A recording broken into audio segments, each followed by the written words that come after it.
35 years. That is a long time to carry a door you closed behind you, and I had carried it every day for all of them. My name is Nora Callum. I was 54 years old when the phone rang on a Tuesday in February, and on the other end was an attorney named Greaves who told me that my father had died 10 days earlier. He had not called me when it happened. Nobody had. I was not on the list of people who needed to know right away. I was on the other list, the one they get to eventually, the one that only becomes relevant when there is something legal requiring it. If you're enjoying this story so far, don't forget to hit the like button and subscribe. Drop a comment telling me where in the world you're watching from. I love hearing from you. I had left Dellwick, Ohio, at 19. I had walked out of the Cooperage my father ran on the north end of town, the one his own father had built in 1931, and I had driven away in a borrowed car and had not come back. Not for my father's second wedding. Not for either of my half-siblings' graduations. Not when my stepmother was sick. Not when she died. Not when my father sold the main house and moved to the smaller place on Riddler Road. Not once in 35 years. Attorney Greaves had the careful voice of a man who has delivered difficult news so many times that he has learned to stay level no matter what the room does around him. He told me the estate was being settled. He told me I was named in the will. He told me what I had been left. The Cooperage. The barrel workshop on the 3/4-acre parcel on Millrace Road. The one my grandfather had built. The one my father had worked until his hands gave out. The one that had been sitting empty for 12 years since he locked the doors. The building and the land, separate from the house, separate from the savings accounts and the truck and everything else that was going to my half-siblings Marcus and Diane. Then Greaves told me the assessed value. $3. I asked him to repeat it. He did.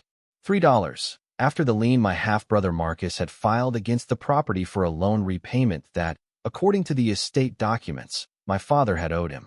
The lien erased whatever the land was worth on paper, and what remained was $3 and a structure that county records described as requiring significant remediation.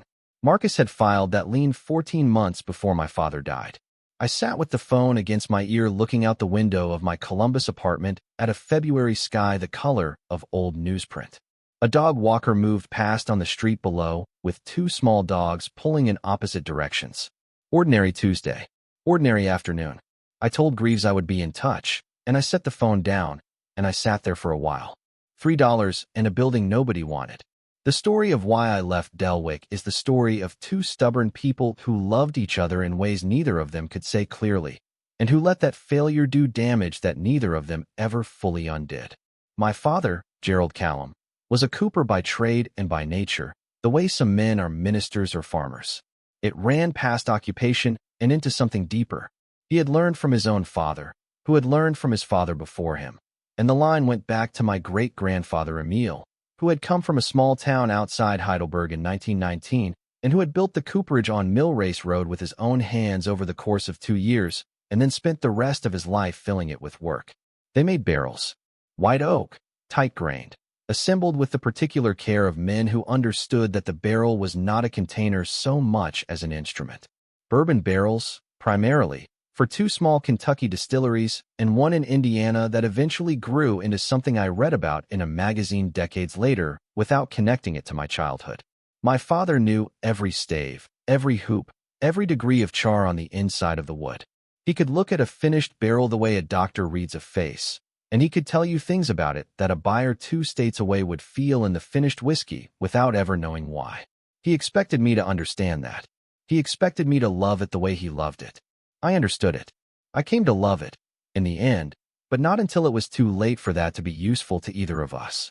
At 19, I wanted something that had not already been decided for me. I had been accepted to a business program at Ohio State. I had worked for it, planned it, imagined the version of myself who would come out the other end of it.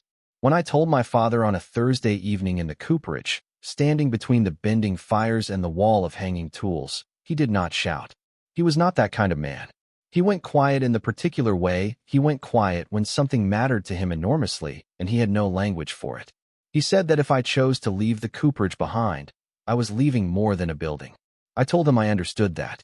He said I didn't. I left the following Saturday. For the first few years I waited for him to call. He didn't. I sent a card when I heard he had remarried, received nothing back. After a while I stopped sending cards. After a while longer I stopped thinking about it every single day. You learn to live around a wound the way you learn to favor a bad knee, adjusting your gait without deciding to, until the adjustment becomes the way you walk. I built a career in accounting, a quiet life in Columbus with colleagues and routines, and a version of myself that had nothing to do with barrels or Dellwick or the smell of white oak shavings on a cold morning.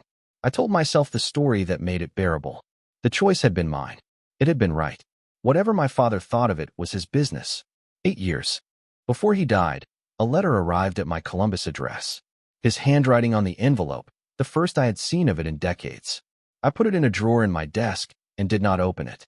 I don't have a satisfying explanation for that. Fear, probably, of what it said, and equally of what it might not say. The drawer stayed closed. The letter stayed in it. He died without knowing I still had it. I found it when I was packing to drive north for the will reading. It was still sealed. I put it in my coat pocket and drove to Dellwick. The law office of Greaves and Sheridan occupied a converted house on Dellwick's Main Street, 2 blocks from the hardware store and across from the bank my grandfather had used. Small towns don't change the bones of themselves. They age inside the same frame. I had not been there in 35 years, and the street looked both entirely familiar and subtly wrong, the way a face looks when you've been away long enough to see what time has done to it. Marcus was already in the waiting room when I arrived. He was 51 now, heavy through the shoulders, with the particular expression of a man who had already rehearsed how the afternoon would go and was mildly irritated to find it hadn't started yet. He looked at me the way you look at someone you recognize but have decided to treat as a stranger. Diane came in 5 minutes after me. She was warmer, or performed warmth more fluently. She gave me a brief hug, said it had been a long time, said it was good I had come, and there was nothing in her eyes to confirm any of it. We sat in the conference room, and Greaves read the will. The house on Riddler Road and its contents went to Marcus and Diane equally. The savings accounts, the truck, the tools that had been moved to storage, Marcus and Diane divided. My father's personal effects, his watch, his books, a small collection of things from the workshop wall, Marcus and Diane. Then Greaves said my name. To his daughter Nora, the parcel at Millrace Road, being 3/4 of an acre and the Cooperage structure thereon, subject to the lien of record. The assessed value, net of lien, $3. I kept my face still. Marcus looked at the ceiling and exhaled through his nose in a way that might have been a laugh or might have been something settling into place. He did not look at me when he spoke. He said that I had come a long way for $3. Diane said nothing. She looked at her hands. I said nothing either. The room was quiet for a moment, the particular quiet of a space in which someone has said a thing out loud that was meant to land, and it has landed. Greaves moved on. Papers were passed around. I signed where I was asked to sign. Marcus signed. Diane signed. In the small foyer afterward, waiting for copies, Marcus spoke to me a second time. He said the Cooperage was in poor condition and that it might make more sense for me to deed the land back to the estate in exchange for the lien release, at which point the property could be sold and I would receive a portion. More than $3, he said. He almost smiled when he said it. I told him I would think about it. I drove to Millrace Road alone. The gravel track that turned off toward the Cooperage ran between 2 fields that had been corn in my childhood and now looked to be let out to a neighboring operation for soybeans. The track was overgrown at the edges, the gravel scattered and sunken in places where water had worked at it through 12 winters without anyone maintaining it. I had been here thousands of times as a child. I could not count the hours I had spent inside that building, watching my father work, handing him tools whose names I was still learning, breathing the smell of white oak shavings and char and the sweetness of which shaped by heat. In memory, the Cooperage was substantial. It knew what it was. What sat at the end of that track was smaller than memory had kept it. The structure was roughly 60 feet long and 40 wide, built from brick on the lower half and timber framed above, the way Cooperages were built in the region when Emile put it up. The mortar between the bricks had crumbled in places, especially along the north wall where moisture from the field had been working at it steadily. The roof sagged at the east end, visibly, the way a roof sags when the rafter tie has failed and nobody has been there to notice. 2 windows were boarded over with plywood that had split along the grain, and the third had lost its glass entirely and been blocked with a sheet of rusted metal. The double doors at the front were secured with a padlock on a chain. The chain was new. Marcus had been out here.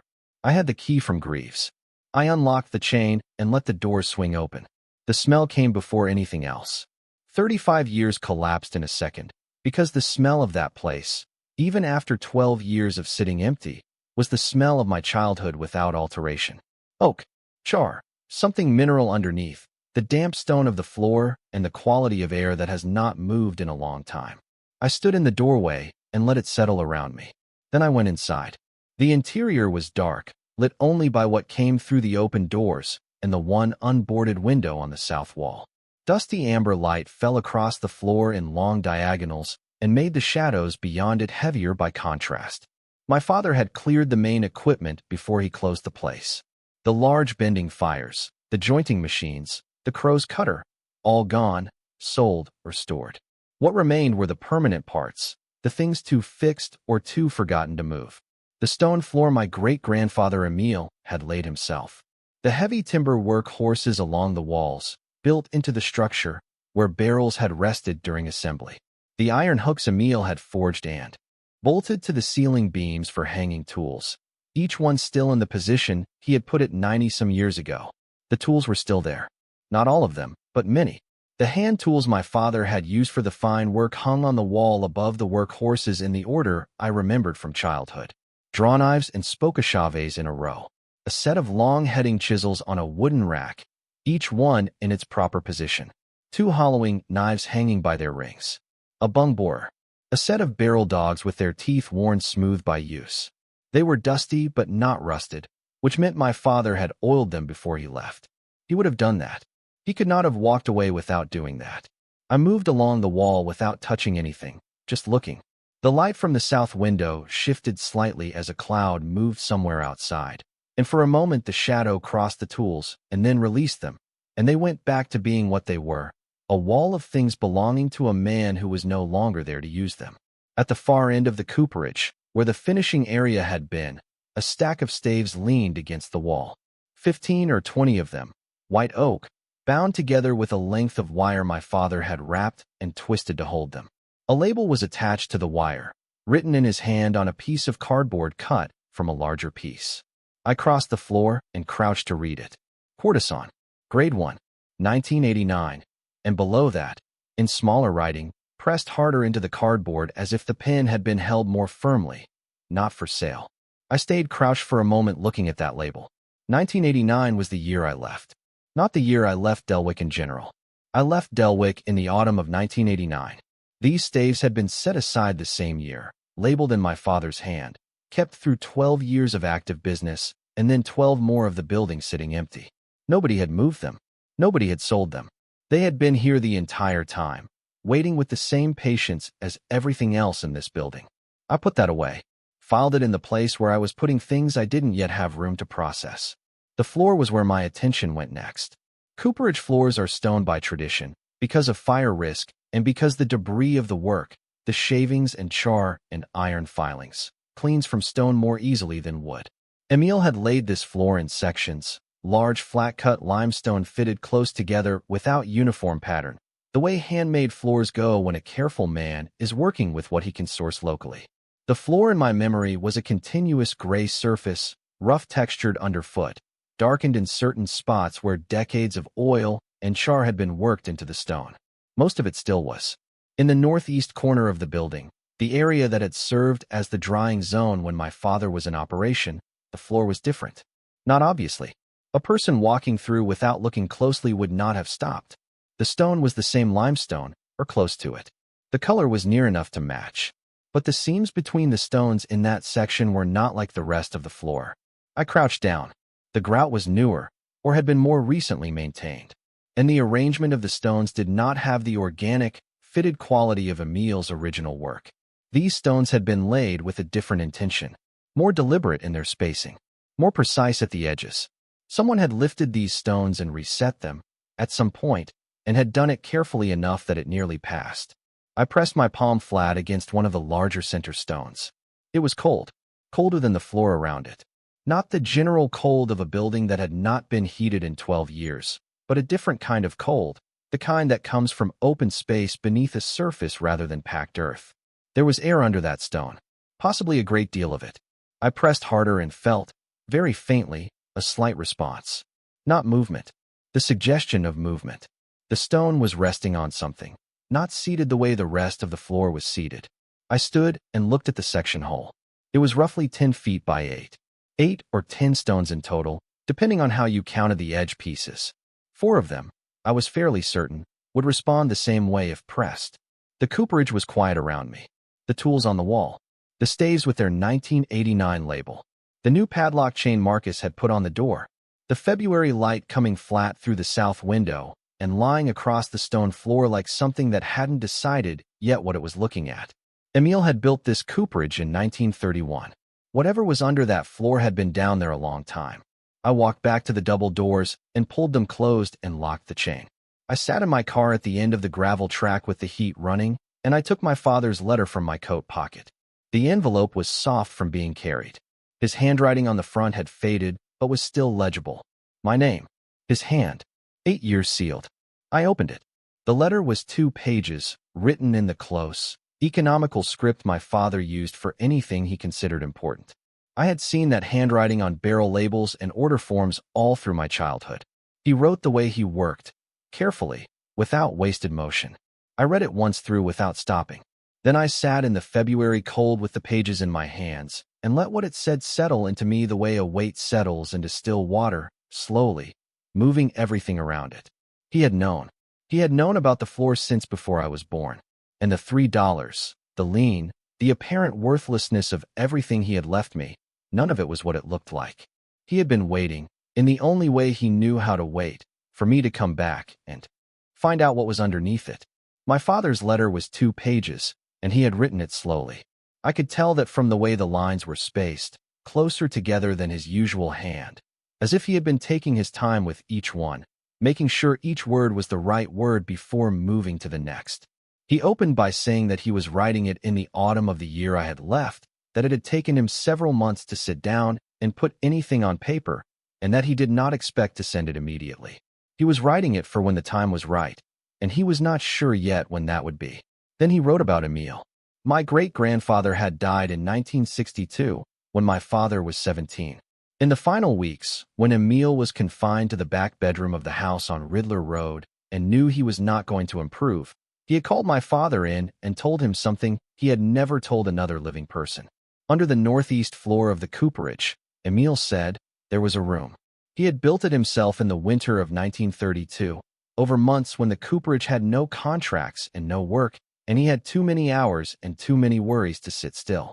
He had dug it by hand and lined it with stone from the same quarry he had used for the floor above. He had set the ceiling stones in an arch, tight, vaulted, built the way a man builds something he wants to last past his own lifetime. He had laid the original floor above it afterward and matched the surrounding limestone well enough that no one who hadn't built it would ever see the seam. He had put things inside it, Emile told my father, and he had been adding to it carefully for 20 years before he sealed it. My father, at 17, had asked what things. Emile had said, the kind that need to wait for the right person. He made my father promise not to open it himself. He said the cooperage would pass in its time to whoever was meant to have it, and that person would know what to do with what they found. He made my father swear on it. My father had kept that promise for 30 years of running the cooperage on top of it. He had kept it when he closed the business. He had kept it when the building sat empty and the property taxes came due and Marcus offered the loan and filed the lien. He had kept it through all of it, right up until he understood that he was running out of time. Then he had decided to write to me. He wrote, I know you never came back because I told you that leaving was the same as being done. I was wrong about that. I said it because I was angry and because I was afraid and because I did not know how to say either of those things plainly at the time. I have spent a long time being wrong about it. I am not going to spend whatever time I have left pretending otherwise. He wrote, the cooperage should be yours. It always should have been. Emile built it with his hands, and your hands are the ones that understand what that means. I have done what I could to make sure you can keep it. The rest is yours to find. The letter ended there. No closing paragraph. Just his name. Gerald. I sat in the car for a long time. The February sky had gone fully gray above the fields. A red-tailed hawk crossed the tree line at the far end of the property and disappeared into the wood lot beyond. Ordinary things. The world running at its ordinary pace, while something inside me rearranged itself into a shape I did not yet recognize. My father had been holding Emil's secret for 30 years. He had held it through everything, through losing the business and losing my stepmother and losing the house on Riddler Road. He had held it until he was sick enough to know he was not going to hold it much longer. And then he had done the only thing that made sense to him. He had left it to me. I drove back to the main road and found a motel on Route 9 called the Mill Race Inn, 2 stories of tan brick built in the 1970s and refurbished minimally since. The room was warm. The window faced east, toward the tree line, and in the morning the light would come up over the fields. I did not sleep much. I lay in the dark and thought about Emil digging a room by hand through an Ohio winter in 1932, alone, in the dark of a building he had raised with the same hands 3 years before. I thought about what a man puts inside a room he intends for someone who hasn't come yet, or who isn't ready yet. I thought about my father at 17, sitting beside an old man's bed and making a promise he would carry for the rest of his life. In the morning, I went back to the Cooperage. Marcus was there. His truck was parked at the end of the gravel track, blocking the entrance. He was standing beside it with his arms crossed, and his breath making small clouds in the cold air. He had been waiting. He had known I would come back. I parked on the verge and walked up. He said he had heard I was spending time at the property. He said it the way he had said everything the day before, with the settled certainty of a man who has already decided the shape of a conversation.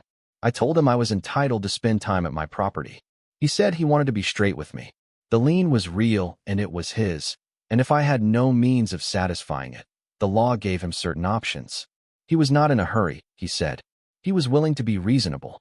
He had a number in mind that would clear the lien and put some cash in my pocket if I wanted to have that conversation. I asked what the number was. He told me. It was not generous. It covered the land value and nothing more. I told him I appreciated him being direct and that I would be in touch. He looked at the Cooperage behind me. Then he looked at me. He said that whatever I thought was worth saving out here, I should be realistic about what saving it would cost. He said sometimes the most practical thing you can do with a building is let it go. I thanked him and walked past him to the Cooperage doors. He stood there a moment longer. Then I heard his truck start and the crunch of gravel under the tires as he backed down the track. I waited until the sound of the engine was completely gone. Then I unlocked the chain and went inside. The question of how to lift the stones occupied me for the first hour. Cooperage floors are not light. The limestone Emil had used ran to 30 or 40 pounds per piece for the larger sections, and the ones in the northeast corner were among the largest. I needed leverage. I needed something to take the weight, and I needed to be careful not to damage the stones if they were going to go back down. I found what I needed in the tool storage area along the west wall, where my father had organized his heavy equipment in the 1970s. A pry bar, 4 feet of solid steel with a flattened end, hung on a hook beside a collection of iron drift pins and a wooden-handled mallet. The bar was coated in the same film of old oil my father had used on everything, and it was in the same condition as the hand tools on the opposite wall. Ready. Beside the pry bar, Emil had stored a lifting triangle. 3 heavy wooden legs bolted together at the top with an iron ring, designed for raising weight over a fixed point. The wood was old, but the bolts were solid. The ring at the top was an inch of forged iron, the kind of hardware that does not fail quietly if it fails at all. I had never seen this tool used, but I had seen its outline on the wall since childhood, always in the same position, always oiled, always there. Emil had kept it here for a reason. I set the triangle over the northeast corner and slid the pry bar into the seam between the largest center stone and its neighbor. The seam was tight enough that it took effort to seat the bar. I felt the same give I had felt the day before, that sense of space beneath, and I leaned my weight into the bar slowly. The stone moved. Not easily, not all at once, but it moved. The grout crumbled at the edge, and the stone lifted on one side, and I got my fingers under it and worked it upward and slid it away from its position. Beneath it was not earth, not packed fill, not anything solid. Open air came up out of the gap, cold and still, with a direction to it, rising from space rather than from ground. I pressed my palm to the opening and felt it against my skin. The same cold I had felt through the stone the day before, but unfiltered now, direct. I moved 2 more stones, then a 4th. The opening was roughly 2 feet square, and from it came that steady cold draft and a darkness the February light from the south window could not reach. I had bought a flashlight at the hardware store on my way out of town that morning. 2 extra sets of batteries. I had understood when I woke up that I was going to need it. I turned it on and aimed the beam down into the gap. Stone steps. 6 of them, cut from the same limestone as the floor, set at a shallow angle into the earth below. They were dry, clean. Nothing had been living in this space for a very long time, or anything that tried to live here had long since given up. At the bottom of the steps, a floor. If you're hooked on this story, make sure to subscribe and turn on notifications so you never miss an upload. Your support means everything and helps me bring you more emotional stories like this one. I moved the remaining stones carefully, each one lifted and set to the side, the way Emile had originally set them, matching the original arrangement so I would know how to put them back. It took another 30 minutes to open the space wide enough to descend safely. I worked methodically, the way my father had worked, the way I had watched him work for 19 years. Each stone checked before the next one was started. No shortcuts. When the opening was wide enough, I sat on the edge and lowered myself onto the first step. The steps held, stone solid beneath my weight, not crumbling, not slick. Emile had cut them to last, and they had lasted. 6 steps down, and I was standing on the floor of a room my great-grandfather had dug by hand in 1932 and sealed in 1933 and never entered again in the remaining decades of his life. The room was not large, 12 feet by 10, roughly. The ceiling was the underside of the Cooperage floor above, arched between the stone piers Emile had set as supports, and it cleared my head by 4 inches. The walls were dry-laid limestone, fitted with the same attention he gave to his barrel work, each stone chosen for how it sat against its neighbor. No mortar, just precision, just weight and fit doing the work that most builders give to cement. He had laid the floor with wide oak planks on wooden sleepers, keeping everything off the bare earth. The planks were dark with age and slightly uneven where the sleepers had settled, but they were intact. The air was cold and completely still. Not damp, not rotten, just stopped, the way air stops in a space that has been sealed off from the world for long enough. I held the flashlight steady and moved the beam around the room. Along the right wall, 3 small barrels sat on a low wooden rack. Porter casks, each one sealed with a wax bung, each one resting on a piece of canvas to protect the stave edges. The wood was dark with age. The iron hoops, not later steel but the original hand-forged iron, were still tight against the staves. These barrels had not moved in 90 years. Along the left wall ran a wooden workbench, the full length of the room. Emile had built it with the same excessive precision he gave to everything. The surface was level, the joints were clean. On it he had arranged a series of objects in deliberate order, the way a man arranges things he wants found in a specific sequence, each item placed with intention. A tin box sat in the center of the bench, dark green paint, the kind used for document storage in the early part of the century, closed with a simple iron catch, not padlocked. To the left of the tin box, a ledger, cloth-bound, dark red, the size of an accounting book. The spine was intact. The binding had not cracked. To the right, a smaller tin, flat, the kind that might have held tobacco, sealed with a wax ring around the lid. Behind all of it, leaning against the back wall, a framed photograph. The glass was intact. The frame was plain dark wood, the kind a man makes himself from scrap lumber. In the photograph, 2 men stood in front of a completed barrel, facing the camera directly, the way men stood for photographs in that era, upright and deliberate. One of them I did not recognize immediately. The other was Emile, younger than any photograph I had ever seen of him, one hand resting on the head of the barrel in the way of a craftsman who made the thing and is satisfied with it. Both men were smiling. On the back of the frame, visible through the glass, a folded paper had been tucked between the photograph and the backing board. I went to the tin box first. The catch was stiff from age, but released cleanly when I pressed it. I lifted the lid. Documents, kept dry by the box and by the room Emile had built to keep them that way.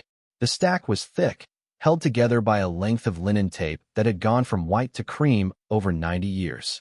On top of the stack, separated from the rest by being unbound, was a single letter. Handwritten, dated September 12, 1933. The handwriting was not Emile's. It was the more formal, careful script of a man writing something intended to carry legal weight. The letterhead, printed at the top of the page in block type, read, Dunmore and Sons Distilling Company, Lawrenceburg, Kentucky. I read the first paragraph. Then I read it again.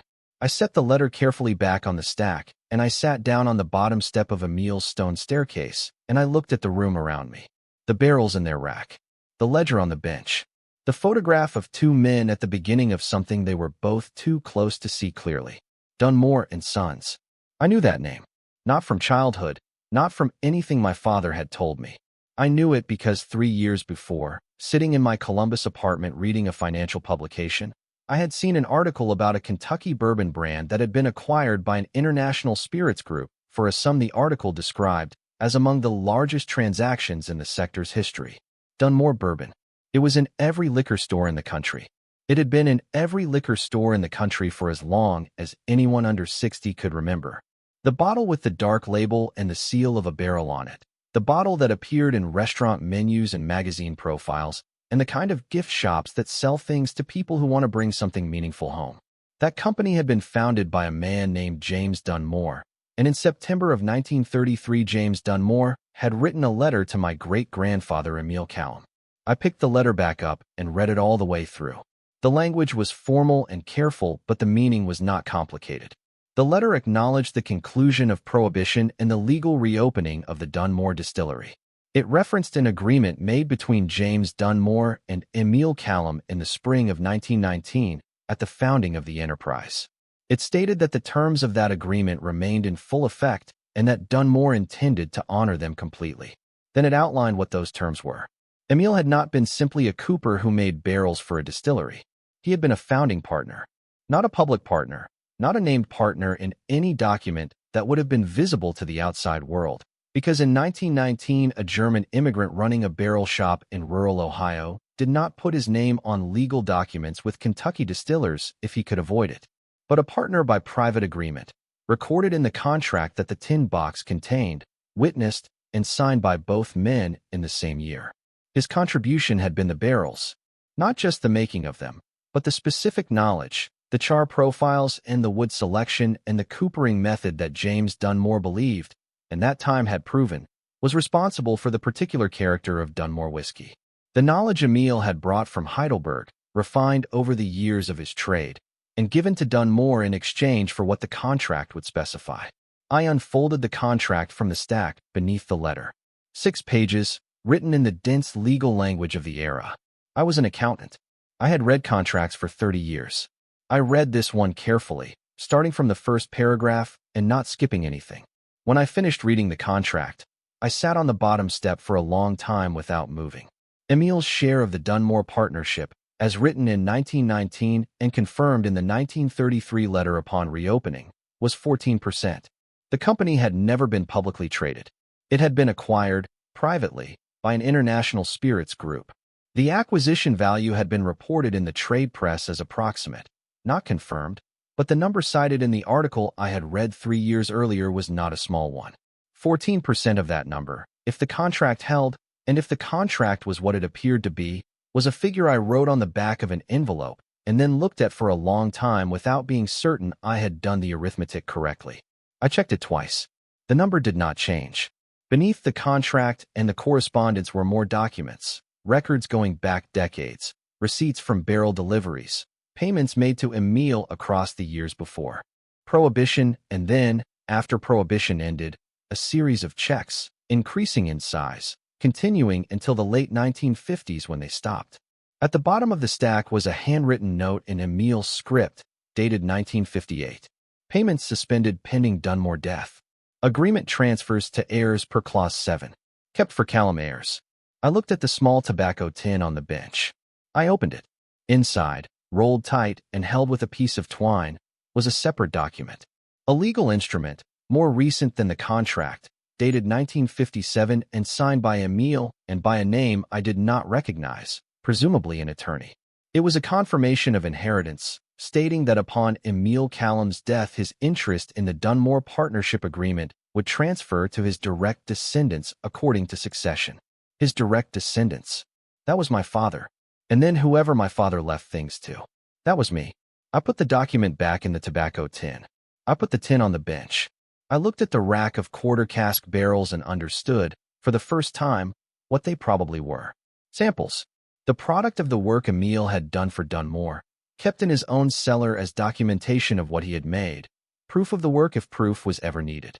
Emile had built this room in 1932 at the bottom of one of the worst years of his life, surrounded by a depression that was emptying the country of its ordinary assumptions about the future. He had dug it by hand and lined it with stone and laid it with oak planks, and he had placed inside it everything a person would need to prove what he had built with another man and what he was owed for it. Then he had laid the floor above it and gone back to work. He had trusted that eventually someone in his line would come down those steps and understand what they were looking at. 35 years I had been away. My father had kept the promise for 30 more years before that. Emile had been waiting since 1933. I climbed back up the stone steps into the cold light of the Cooperage, and I sat on the edge of the opening with my legs hanging into the room below and my back to the south window, and I thought about what came next. There were things I needed to do in a specific order. I understood that even before I had completely absorbed what was in the tin box. 30 years of accounting had taught me that documents of this kind require authentication before they require anything else. A contract from 1919 and a letter from 1933 and a transfer instrument from 1957 were not money until someone qualified had looked at them and said they were real and that what they said was what they meant. I needed an attorney. Not Greaves, who had handled my father's estate and had no reason to be on my side in what was about to become a complicated situation. A separate attorney, someone with experience in business succession and partnership law. I needed to know what had happened to the Dunmore agreement after the acquisition, whether the acquiring company had honored existing partnership instruments, whether the paperwork chain was clean enough to hold up. I needed, more than anything, to be careful. Marcus did not know what was under this floor. My father had made sure of that. The lien Marcus had filed was real, and it had a 30-day window attached to it. And if I walked into that window without knowing what I was holding, I would hand him a leverage point he had no idea he was standing on. I took the tin box and the tobacco tin and the ledger and the photograph up with me, wrapping them in the canvas from the barrel rack and placing them carefully in the bag I had brought. I left the barrels in their rack.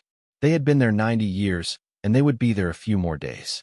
I replaced the stones over the opening, each one back in its position, fitted the way Emile had fitted them, close and level and matched at the seams. I repacked the grout at the edges with material from the bucket I had found in the tool storage, matching the existing work as closely as I could. When I was done, the floor looked the way it had looked when I arrived. I locked the chain on the double doors and walked back to my car.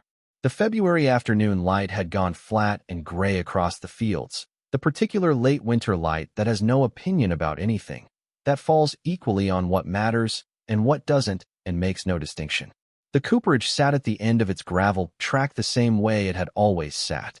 Brick and timber, sagging at the east end. 2 boarded windows and 1 sheet metal patch, and a new chain on an old pair of doors. From the road, it looked like what Marcus had called it. A mess. A liability. The kind of thing a sensible person would deed back to the estate for whatever they could get. From the road, it looked like nothing. Emile had understood that. He had built it to look like nothing for 90 years, and it had succeeded completely. I sat in the car with the bag on the passenger seat and my hands on the wheel, and I let out a breath that felt like it had been held since the attorney's office, since the will reading, since Marcus's voice saying I had come a long way for $3. $3. My great-grandfather had built a room under his Cooperage floor in 1932, and inside it, he had placed a 14% stake in what would become one of the most recognized bourbon brands in the country, along with the documentation to prove it. And he had held it there through Prohibition and the Depression and a World War and the decades that followed, and he had passed the secret to his grandson on a deathbed in 1962. And that grandson had run the Cooperage above it for 30 years, and then handed the building to a daughter he had pushed away and told her to come back and find it. And it had taken 35 more years for her to arrive. 90 years from the day Emile sealed that room to the afternoon I sat in a motel parking lot in Dellwick, Ohio, with a bag of documents on the seat beside me. He had not been wrong about the waiting. He had just been waiting for me. I drove back to Columbus that night with the bag on the passenger seat and did not stop until I was in my own parking garage, under the familiar fluorescent hum of the structure I had pulled into 5 days a week for 11 years. Ordinary place. My ordinary life sitting exactly where I had left it. I carried the bag upstairs and set it on my kitchen table and did not open it again that night. I made coffee I did not drink and sat looking at the bag for a long time. And then I went to bed and lay in the dark and thought about Emil Callum digging a room by hand in the winter of 1932 while the country fell apart around him and the Cooperage sat empty of contracts, and he had nowhere to put all of that restless, careful attention except into the earth beneath his own floor. He had built a room and filled it with 90 years of patience. The least I could do was give it a few more days. In the morning, I called my own attorney, a man named Halvorsen who handled contracts for my small practice. I described the situation in broad terms.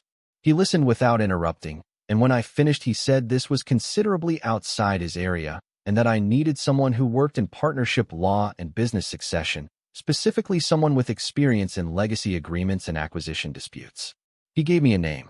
Patricia Rowe, based in Columbus, 22 years in practice, known in the legal community for the kind of cases involving old documents and complicated chains of ownership that other attorneys preferred to avoid.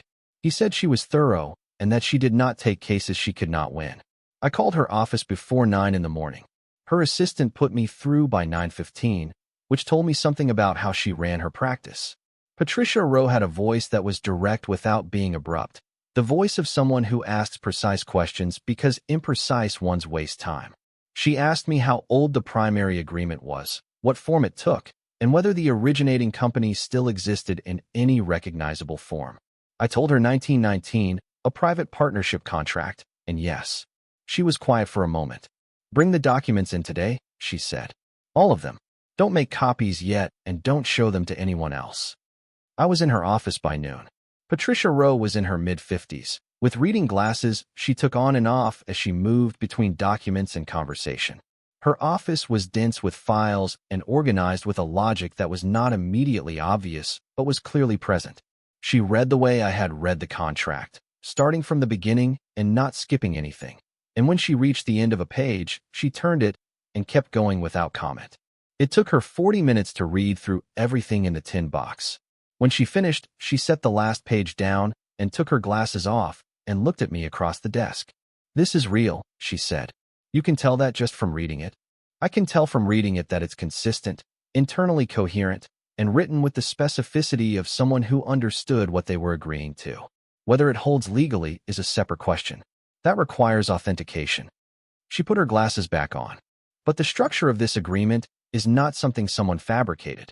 Boilerplate partnership language from 1919 looks exactly like this. The way the interest is defined, the transfer clause, the witnesses. She paused. "Your great-grandfather had good legal counsel. He was thorough," I said. She looked at me over her glasses. "So I see." She asked me about the current situation, the estate, the lien, Marcus. I told her about the will reading and the $3 assessed value and Marcus's offer to clear the lien in exchange for the land. I told her about the 30-day window. "How many days remain?" she said. 19. She wrote something on a pad. "The lien is not your immediate problem. The timeline is manageable. Your immediate concern is establishing the provenance and current legal standing of this agreement before anyone with an adverse interest learns it exists." She looked at the documents again. "Does your half-brother know what's under that floor?" "No." "Good. Keep it that way." The authentication process she described had 3 components. First, a document examiner who specialized in paper and ink analysis from the early part of the century to confirm the physical documents were consistent with their stated dates. Second, a legal historian with experience in Kentucky distillery law and Prohibition-era business structures. Third, a corporate records search to establish the current status of the Dunmore partnership interest in the wake of the acquisition. She made calls while I sat in the chair across from her desk. By the end of the afternoon, she had engaged the first 2 specialists and had a contact name at the legal department of the International Spirits Group that had acquired Dunmore. "They know you're coming," she said when she hung up the last call. "How do they know?" "Because anyone who holds an acquired company's legacy agreements knows that one day someone is going to walk in with a document. They have a protocol for it." She leaned back in her chair. "The question is whether their protocol is to settle or to litigate. Which do you expect?" "I expect them to assess the documentation and make a business decision," she said. "If the documentation is strong, settling is cheaper and cleaner than fighting something that a jury in rural Ohio would find very sympathetic." She paused. "A German immigrant who built a company with his hands and kept his end of the agreement for 40 years, whose family sat on their legal inheritance for 90 years out of respect for a promise. That is not a story an acquiring corporation once told in front of 12 people. I thought about Emil on his deathbed in 1962, making my father promise. Thought about my father at the will reading, leaving me $3 and a building with a chain on the door. He was very patient, I said. He was also very smart, Patricia said. The transfer clause in this document, the one that covers succession to direct descendants, is written with unusual precision for the era. Someone thought carefully about permanence. She stood to signal the meeting was ending. I'll need you back here in 4 days. The examiner can turn the physical analysis in 72 hours, and I want to have something concrete before we contact the acquiring company formally. She extended her hand. In the meantime, don't discuss this with anyone. I shook her hand. Anyone, she said again. On the way out, I passed her assistant, who was already printing something, and I drove home through the Columbus afternoon with the bag no longer on the passenger seat, left in Patricia's care, and I noticed the absence of it, the way you notice the absence of a weight you have been carrying long enough to stop feeling it. The call from Marcus came 2 days later. I had expected it. He had been patient in the way that people are patient when they believe the outcome is already decided, and now the window was ticking down and he wanted to close it. He said he was following up on the conversation at the Cooperage. He said he didn't want this to become adversarial. He said his offer was still on the table and that he could have the paperwork ready within the week. He said the property was only going to continue declining in value the longer it sat empty, and that he was genuinely trying to do me a favor here. 2 half-siblings settling a piece of business cleanly without involving courts. I told him I had retained an attorney and that any further communication about the property should go through her. A brief pause. An attorney, he said. Patricia Rowe. I'll have her office send you the contact information. Another pause, longer. I recognized the quality of that silence. It was the silence of a man recalibrating his understanding of a situation he had thought was simple. Nora, he said, there's nothing out there worth the cost of attorneys. I appreciate you saying that, I said. Patricia's contact information will be with you today. I ended the call. The 4 days felt longer than 4 days. I worked. I made meals and ate them. I ran the route I had run 3 mornings a week for 7 years, the same streets, the same turns, the same distance. I did not tell anyone what I had found or what was being assessed. I followed Patricia's instruction with the same discipline my father had used to follow Emil's instruction across 30 years. There are things you carry by not talking about them, things that require a certain quality of silence to stay intact. I understood that better now than I had when I was 19 and believed that silence between 2 people was only ever the failure of something. Patricia called on the 4th morning at 8:15. Come in, she said. Today, the document examiner's report was 11 pages. I did not read the technical sections, but Patricia walked me through the conclusions. The ink used in the 1919 contract was consistent with iron gall formulations common to that period.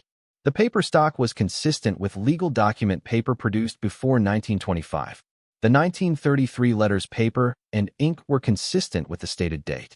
The 1957 transfer instrument used a different ink formulation, consistent with post-war production, and the notary seal was traceable to an active notary practice in Lawrenceburg, Kentucky, in that period. Nothing in the physical examination was inconsistent with authenticity. Nothing suggested fabrication or alteration. The legal historian's report was shorter and more direct. She had cross-referenced the 1919 agreement against the known history of Dunmore distilling, which she had researched from Kentucky state and corporation records, trade directories of the era, and the company's own archived materials held at the Kentucky Distillers Association. Her conclusion was that the partnership agreement was consistent with the documented founding history of Dunmore and Sons, that Emil Callum's name appeared in 2 trade directories of the period as a supplier of exceptional distinction to the Dunmore operation, and that the terms outlined in the agreement were consistent with arrangements James Dunmore was known to have made with key contributors at the company's founding. She noted one additional finding. In the Dunmore Company archive, there was a reference, in a letter written by James Dunmore to his son in 1949, to a partner he described only by initials, E.C., whose contribution he called the foundation of everything we built. He wrote that E.C. had asked for privacy and he had honored it. and that his heirs should do the same. E.C. Emile Callum. I read that section twice. Patricia waited. He knew, I said. James Dunmore? Yes. He kept the agreement private at Emile's request, but he documented it internally. That letter in his own archive is corroborating evidence the acquiring company cannot ignore. Patricia set the report down. We contacted their legal department this morning with a formal notice of claim. I included both authentication reports and the relevant documents. She paused. They called back within 2 hours. I looked at her. That, she said, is not the response of a company that intends to fight this. What followed over the next 10 days had the quality of a process that has been set in motion by a large object finding its true level.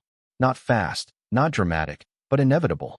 Patricia negotiated from a position of documented fact, and the acquiring company's attorneys moved through their stages: the initial review, the internal consultation, the counteroffer, the counter to the counteroffer, with the professional efficiency of people who had concluded that the claim was valid and that their job was to close it at a number that made business sense. The 14% partnership interest, as written in Emile's 1919 agreement, had passed to my father under the transfer clause. My father had left the Cooperage to me, which Patricia argued, and the other side ultimately accepted as the operative transfer of the partnership interest, particularly given the letter my father had written and the deliberate structure of the bequest. The acquiring company had purchased Dunmore for a consideration that the trade press had reported as approximately $840 million. 14% of that figure was $117,600,000. They did not offer that number. Patricia had not expected them to. What they offered, after 3 rounds of negotiation, was a structured settlement that reflected the interest's value adjusted for the years during which payments had not been made, minus their legal costs and a discount for the private and historically informal nature of the arrangement. The final number, reached on a Thursday afternoon, was $91 million, to be paid in a structured schedule over 30 months with the first payment within 60 days of agreement execution. Patricia called me at 5 in the evening to tell me. I was sitting at my kitchen table, the same table where I had sat with the phone pressed to my ear and heard attorney Greaves say $3. I wrote the number down on a piece of paper, the same way I had written down Emile's 14% on an envelope in the Cooperage vault. I looked at it for a long time. Nora, Patricia said, "Are you there?" "I'm here," I said. "This is a valid settlement. It reflects the documented value and accounts for the realistic costs of pursuing full litigation. I believe it is the right number to accept." "I trust your judgment," I said. "There is one other item," she said. "The quarter-cask barrels in the room. I engaged a whiskey specialist while the legal process was running, on the assumption that they might have independent value. His assessment arrived this morning. The 3 small barrels Emile had stored in the vault, each one sealed with a wax bung and resting on their canvas squares, were pre-prohibition Dunmore whiskey. The specialist had determined this through the coopering style, the char pattern on the barrel interiors visible through the bung openings, and samples taken without disturbing the seals. They were consistent with Dunmore production from the early 1920s, before the distillery closed for prohibition and then reopened in 1933. Pre-prohibition Dunmore whiskey in intact original barrels.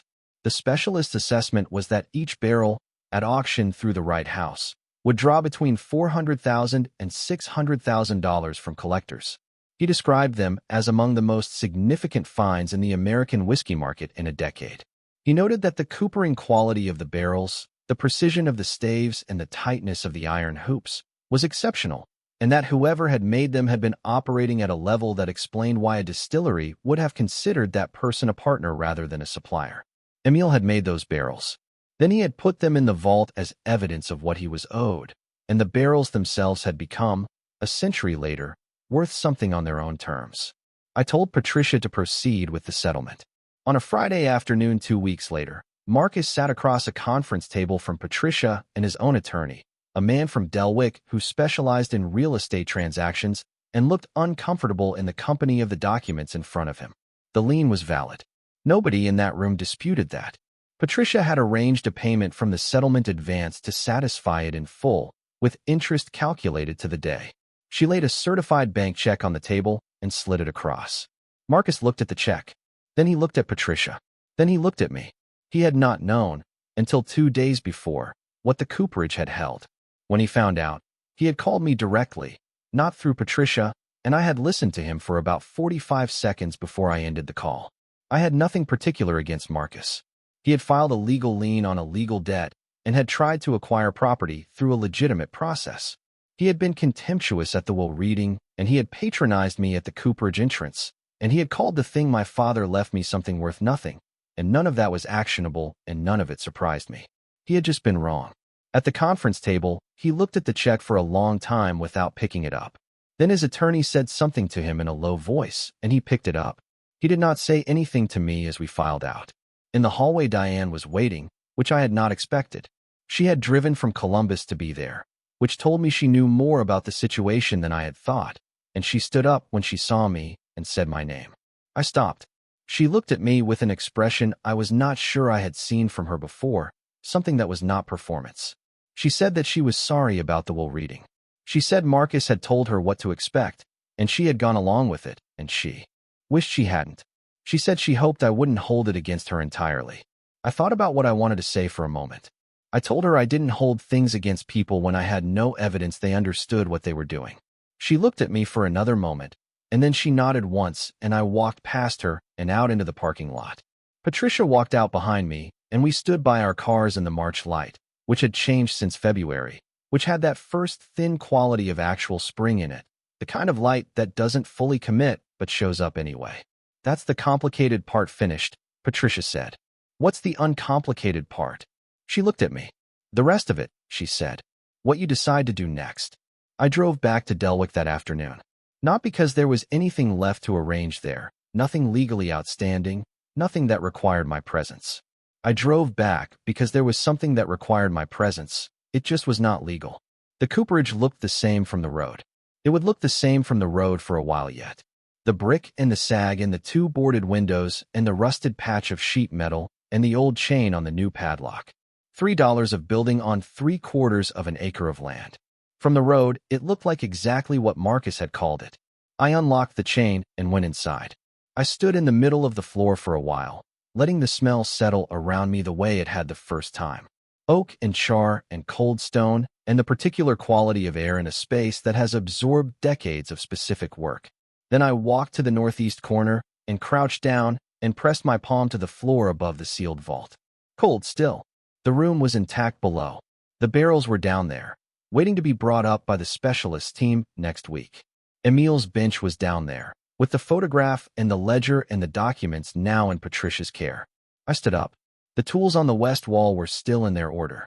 Draw knives and spokachaves and the heading chisels in their rack and the hollowing knives on their rings. My father had oiled them before he locked the chain. They were ready. At the far end of the Cooperage, the staves leaned against the wall in their wire bundle, the label in my father's hand still attached. Courtesan. Grade 1. 1989, not for sale. I crossed the floor and crouched beside them. He had set these aside the year I left. He had kept them through 30 years of running the Cooperage and then 12 years of it sitting empty and through everything else that had happened in that time. He had not sold them. He had not moved them. They had been here the entire time, waiting with the rest of it. And when I touched the topmost stave and felt the particular resistance of well-dried courtesan oak under my hand, I understood something I had not understood clearly until that moment. He had not just kept Emil's secret. He had kept the Cooperage itself. He had run it the way his father had run it and his father before that, with the same attention and the same standard of work, keeping the tools oiled and the staves graded and the methods intact, because he was keeping something in trust. Not just the vault below the floor. The whole thing. The knowledge. The craft. The particular way of working with oak and fire and time that made Dunmore whiskey what it became, that had made Emil Callum someone worth partnering with. He had kept all of it for me, in case I came back. I had not understood that the way I understood it now, crouched on the stone floor with my hand on a stack of white oak staves set aside in the autumn of the year I drove away. I had not understood it because I had not come back. I put the stave down. I stood up and walked to the photograph that was still leaning against the wall near the tool storage, where I had put it when I brought it up from the vault. Emil and James Dunmore, standing over the barrel they had made together in the first year of what would become a century of work. Emil's hand on the barrel head, both of them smiling at something beyond the camera. I was going to hang that photograph. Not in the Cooperage, not yet, but somewhere I could see it while I figured out what came next. The following week, I arranged for my father's grave. The headstone was already there. Gerald Callum. Dates, nothing more. Small towns bury their dead simply. I stood in front of it on a Tuesday morning in March. The same month I had driven down the gravel track for the first time. The same cold. The same sky, not entirely committed to anything yet. I had been thinking about what to say the whole drive from Columbus, and when I got there I understood that thinking about what to say had been the wrong approach. There was nothing to prepare for. He was not going to respond. He was not going to nod or look away or exhale through his nose the way he had exhaled at the kitchen table when he was thinking. He was just there in the ground beneath the headstone, and I was just there standing above it. I told him I had come back. I told him I had found the room. I told him Emil was right about waiting for the right person, and that I was not certain I was the right person, but that I was the only one there, and that would have to do. I told him I was not angry about the years. That was the true part, and also the hardest part, because for a long time I had been angry, and the anger had been real, and I was not going to stand at a grave and pretend it hadn't been. But it was not what I felt standing there. What I felt was something more like the ache of a question asked too late to get the answer you wanted, the question being simply, were we ever going to get there? You and I. Were we ever going to find the way through? I thought we probably were. I thought another 10 years, maybe, and we would have found it. He would have sent the letter, and I would have opened it, and I would have called, and something would have happened on the phone that neither of us could have predicted because it never had to be predicted. It would have just happened. We ran out of 10 years. That is the part of this story that money does not fix, and that documents cannot address, and that no amount of authentication and negotiation and legal settlement restores. The years that were lost between us, his stubbornness and mine. Two people who cared too much in too similar a way and had no language for it. Those years are not recovered by what was under the floor. They were real, and they are gone, and they cost both of us something genuine. But he had left me the room. He had left me the room, and the tools, and the staves, and the letter, and 4 keys on a ring.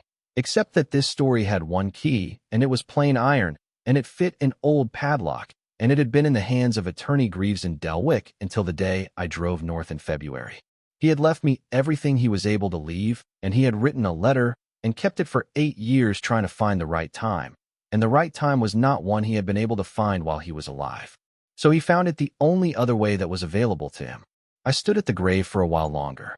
The March wind moved through the cemetery the way March wind does, cold still, but with something underneath it that is not quite cold, the seasonal indecision of a month that is not yet what it is about to become. Above the tree line a pair of red tails were circling, working the thermals off the warming fields, and I watched them for a while. Then I drove back to the Cooperage one last time before going home to Columbus to begin the work of figuring out what came next. The Cooperage restoration was not going to be a fast project. I was not naive about that. The east end of the roof required structural work before anything else could proceed, and the north wall mortar needed repointing from foundation to plate, and the electrical situation was a conversation I was not yet ready to have. There was a 6-month minimum before the building would be in condition for any kind of operating use. But operating use was what I had in mind. The craft of coopering is not extinct, but it is not common either. There are perhaps a few hundred working coopers left in the United States, most of them employed by large distilleries with their own internal barrel operations. And the number of independent cooperages producing barrels for the artisan spirits market is small enough that a well-run operation with a documented history and a family name associated with one of the landmark American bourbons would have no difficulty finding work. I knew the tools. I had watched my father use them for 19 years. I was going to need to learn the work from the beginning, properly, which meant finding a practicing cooper willing to teach someone who came to the craft 35 years late. That was a problem I was willing to have. I stood in the middle of the cooperage floor and looked at the tools on the wall and the staves in their bundle and the light coming through the south window in the late afternoon angle of a March day getting incrementally longer, and I thought about Emil in 1931 raising this building with his own hands, knowing what he knew and bringing it to a new country and setting it down in the clay soil of Ohio and building something that would last a century, and then some. He had not been wrong about what he was building. He had just underestimated how long it would take to find the right person. I was 54 years old. I had 35 years of absence and 30 years of accounting, and a settlement that would clear every practical obstacle between me and the work of learning what this building was built to do. I had the tools and the staves and the photograph and a letter in my father's handwriting that ended with simply his name. I had Emil's secret, and I had time. That was more than enough to begin. 35 years. That is a long time. Long enough that the world moves past you in ways you do not fully register until you stop and look back.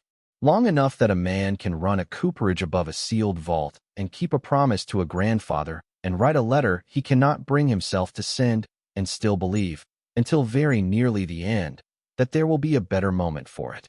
Long enough that a woman can build a careful life in a city and tell herself a story about a choice she made and mean it well enough that she half believes it. But not long enough to undo what Emil built. Not long enough to dissolve a contract written in iron gall ink in 1919 by two men who understood what they were agreeing to. Not long enough to rot the staves or rust through the iron hoops or collapse the arch of a stone ceiling laid by a man who did not believe in doing things the fast way. 35 years is a long time to be away from something that is waiting for you. It is not long enough to make waiting pointless. I locked the chain on the Cooperage doors and walked back to my car and drove away from Dellwick into the March afternoon.